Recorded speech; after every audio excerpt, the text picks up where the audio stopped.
Hi Taurus, welcome to your end of May 2017 General Tarot Forecast. It's Raina here.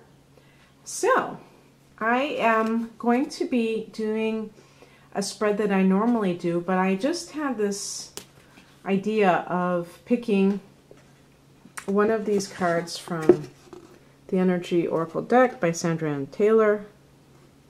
And that's what I'm going to do first. I'm shuffling the cards right now. And I don't use this deck very often, so. Okay. I'm just going to put that to the side.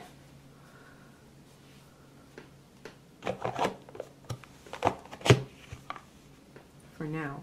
I also was going to ask you guys if anyone knows what kind of crystal this is.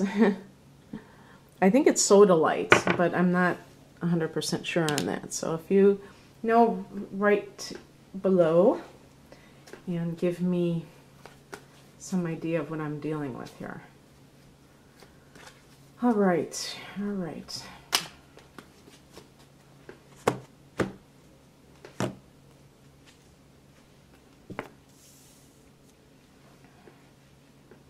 So this is a general reading.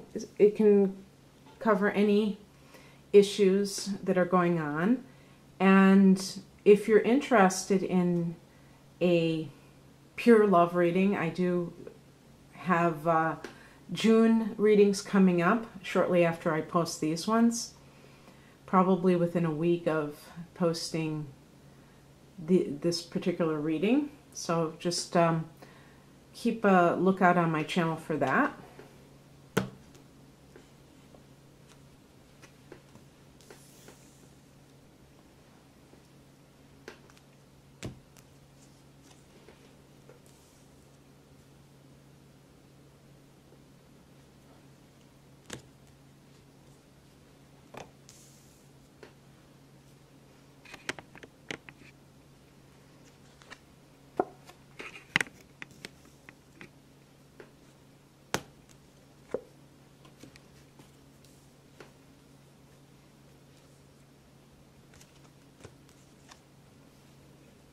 Wow, you got some really good cards, Taurus. Really good cards.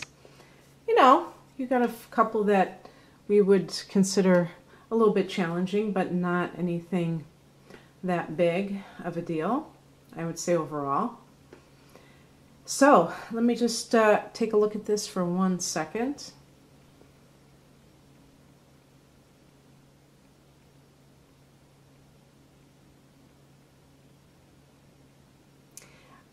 You know, it's funny because as soon as I saw that death card, that card is associated with Scorpio. And as I post this video, it is before the full moon in Scorpio, but this is going to be for the last half of the month. So this is going to be right on the heels of a full moon in Scorpio. And that's your 7th house of committed partnership. So whether it's actually a person who is a Scorpio in your life, who maybe was a problem in some way, or whether this is just any kind of marital situation that has disintegrated, I feel that that might be what's in play for some of you. So it might be a relationship issue. Also, another thing to remember is that the 7th house is also your clients and your partners. Like if you have a partner with somebody in a business, it can be the same thing, and there might have been something going on. For the overall theme, we have a card, the 5 of Swords, that can deal with a lot of behind the scenes backbiting. Swords is usually about communication. And with the 5 of Swords, there's like an instability with it. There's some kind of it could be gossip, it can be slander, it can be that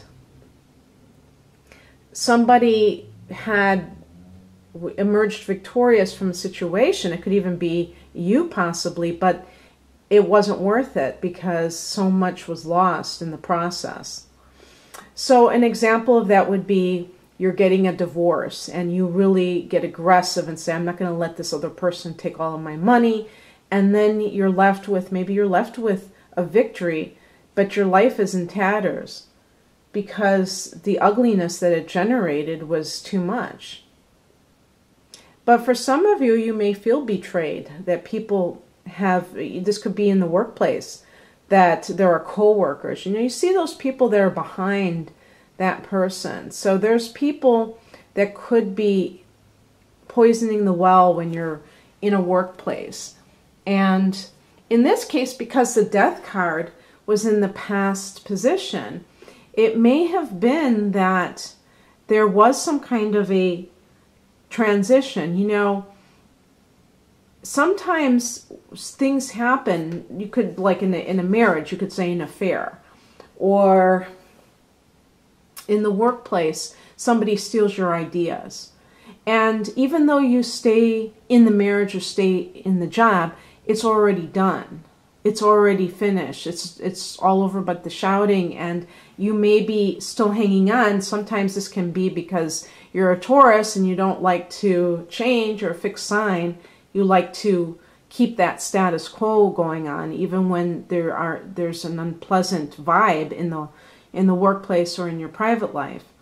And that can lead people to be in a very uncomfortable situation. And they may just think, oh, this is just the price that you have to pay in order to get what you want. And it's like, no, you know, you have to realize sometimes these things happen as a way to loosen your grip on them in the first place. You may be too easily, you know, staying in a situation that is not serving you. So these events have to come along. You know, if I had gotten the Tower card, it could be the same thing. But what's really cool is that right now you have something, you know, that's very good. The Nine of Cups. This is a card of wish fulfillment. This is a card of having your dreams come true.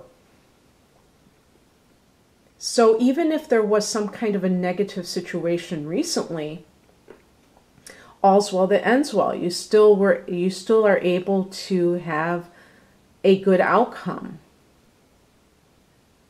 And an example of this would be your spouse cheated on you, you ended up getting divorced, but now you've met somebody who is so much better for you that you feel so much more in tune with.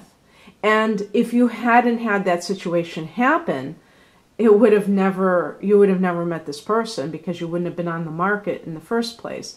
So really, when we choose to look at things in the right way, even things that seem like they are betrayals or just dishonesty, people with forked tongues who are saying one thing to our face and then behind our back saying another thing, there could be something really good that comes out of that.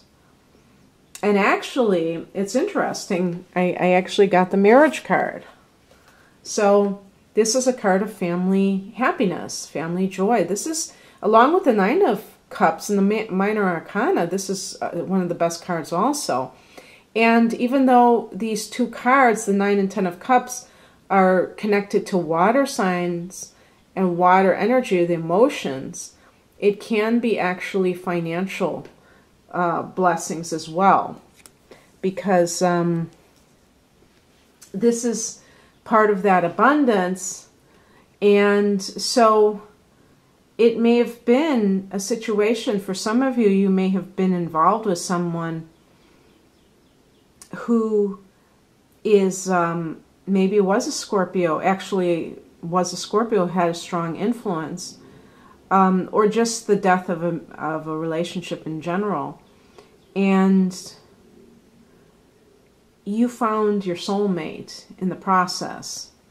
And so it's not really that you are all that upset about it. It just may be that for some of you, there are extenuating circumstances that are kind of getting in the way. You know, you may be happy in one way and kind of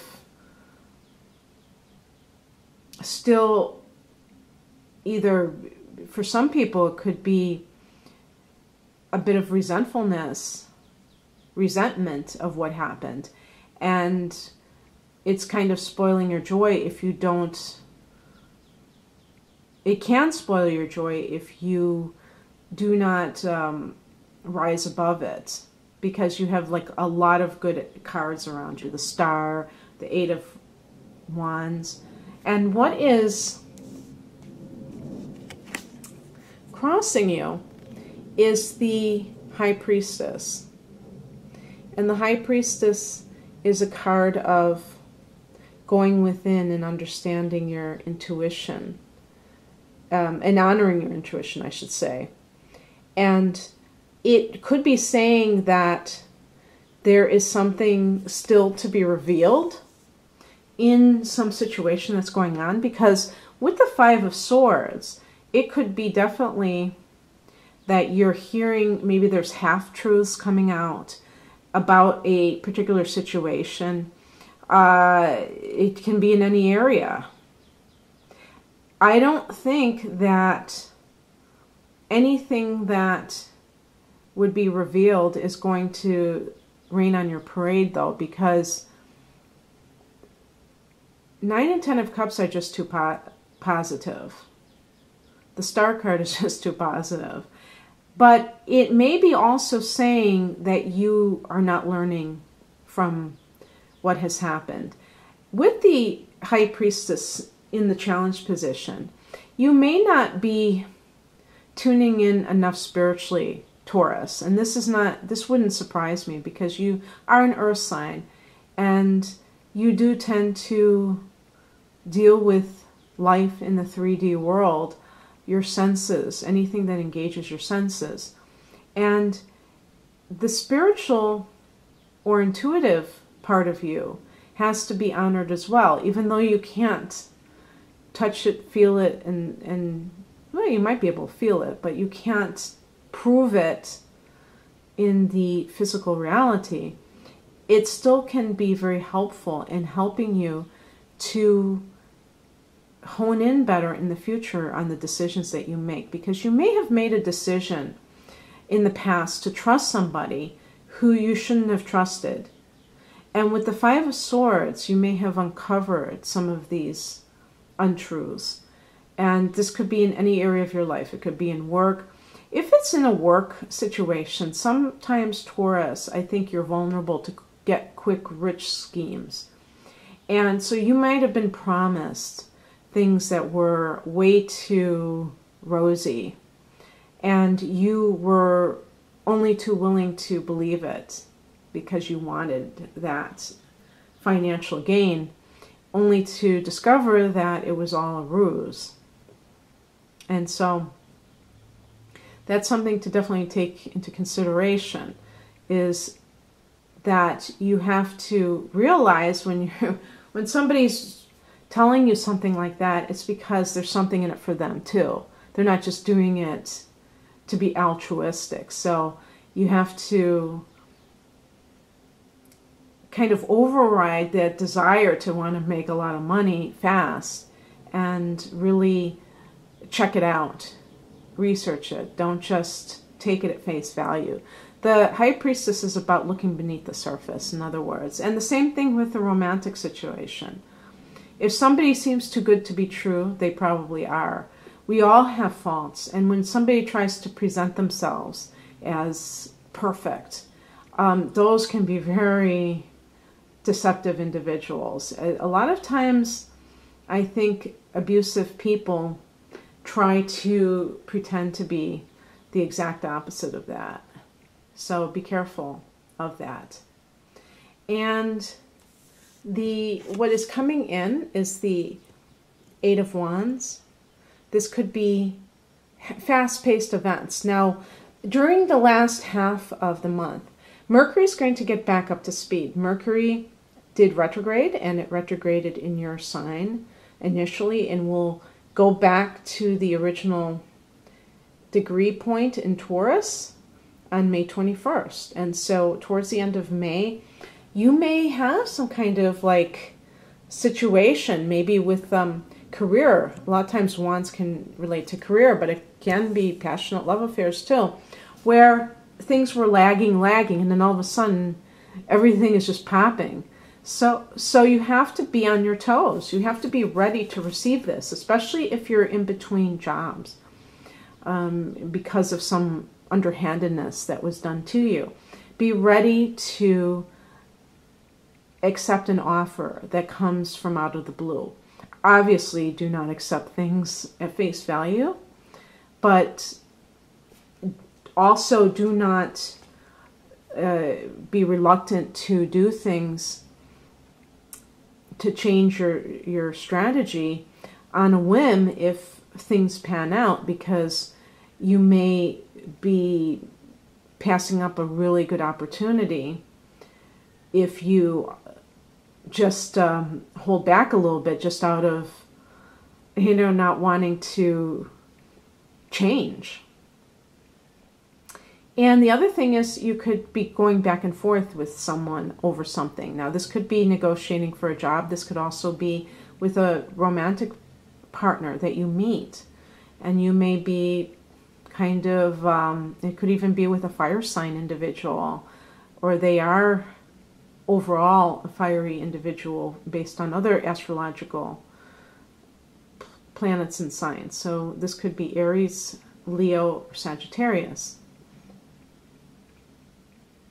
And the outcome is the Star card. So what you have wanted and maybe thought was lost based on what has happened in the past can come through for you and make you feel like you can believe in life again. Maybe you've been kind of cynical. Maybe you felt that there has been a lot of deception brought your way, and it made you question a lot of things. And now you feel like you're with somebody that you could possibly have a marriage, that you could have that type of committed relationship and really have it be an emotional bond. Maybe in the past, the relationship you have been in was not something that where you were on the same page emotionally. In any kind of business setting, the same thing applies. Having kind of the job of your dreams, not just a paycheck, something that you go there, but something that you can feel renewed and hopeful about, and that really speaks to your heart. And so that's a great, as I said, you did get some wonderful cards there. It's kind of like coming out of something and coming into something wonderful. So I did pick that Oracle card, and interestingly, actually it works perfectly, because I got yin yang. And this is kind of like yin yang, male, female, but light and dark, And just like this reading, we had some cards, the death card, that we might say, oh, that's dark, or that's not a good card. But actually, it's something that shows that life is about, some of the happy moments and then the contrast to that. And so I'm going to read what it says in the book just to give you further guidance. Passive, active, intuitive, logical, upright, because I did pick this in the upright position. By the way, this is number 22, and if we look at May, May 22nd will be when Mercury has finally come out of its shadow. Because I said on the 24th, it goes into that degree point that it was when it first retrograded. Well, I shouldn't say that it's going out of its... I think that was the date, but the 22nd will be the actual first time that it's... I hope I'm correct about that, because I know sometimes... it's around that time. So, but also the number 22 is a master number, like 11. You have 22, 33, 44, and 22 is a master builder number, so it's a great number for manifestation. This card represents energetic life cycles, and its purpose is to help you identify the particular cyclic energy moving into or out of your experience. In its upright position, it heralds a yin cycle, where most of the action seems to be happening under the surface of things. Under the surface of things. This is a time of great receptivity, intuition, and gestation. Those are all theme words for the High Priestess. External circumstances may be forcing you to go within and examine present activity. It is an especially good time for contemplation, so wrap things up. Yin cycles often call you to be passive, yielding, and reflective, so open up to these sides of your nature. Bring out more acting. Bring more than acting is the intention here. So acting is a yang kind of thing, you know, doing versus being, okay? And because I did pick this as the challenge card, it may be a challenge for you because you're still, you know, even towards the end of May, some of you are still having your birthdays up until, I think it's the 20th. So the solar return, the feeling of coming alive again, and it may be hard to be passive, but sometimes we have to do that in order to be able to direct our lives in a much more inspired way. So I like that card for you, Taurus, and I hope you enjoyed this. If you'd like a private reading, please click on the link below this video. Otherwise, have a great rest of May. Bye.